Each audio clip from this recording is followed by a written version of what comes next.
À peine sortis de leur hibernation, les amphibiens retrouvent leur instinct, rejoindre au plus vite les zones de reproduction. Une migration dangereuse, voire fatale. Beaucoup d'animaux meurent écrasés sur cette route qui coupe en deux la forêt de Falampin. On les prend par là, on les traverse, on les met là-bas de l'autre côté.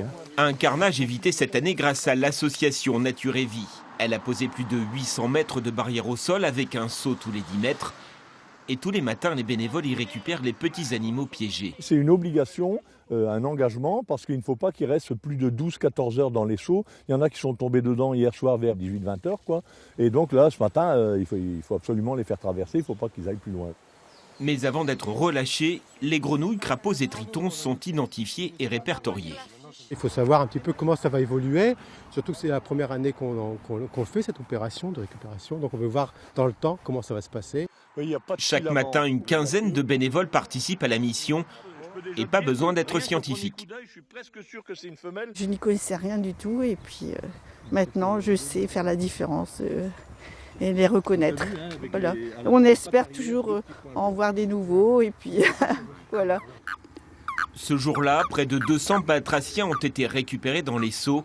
De l'autre côté de la route, à quelques dizaines de mètres, la petite colonie retrouve sa liberté. On essaye de les mettre à un endroit abrité parce que sinon il y a les oiseaux qui risquent de faire un festin. La longue marche vers les étangs de Falampin peut continuer. C'est là que les femelles iront pondre. Depuis le 5 février et le début de cette migration prénuptiale, l'association a déjà aidé plus de 3000 batraciens. Il y a des gens qui me disent « mais on va être envahi de grenouilles maintenant, que vous les protégez ». Mais ce que les gens ne savent pas, c'est que les effectifs ont tellement baissé qu'il faut maintenant remonter un peu la pente pour avoir autant qu'il y avait il y a des années.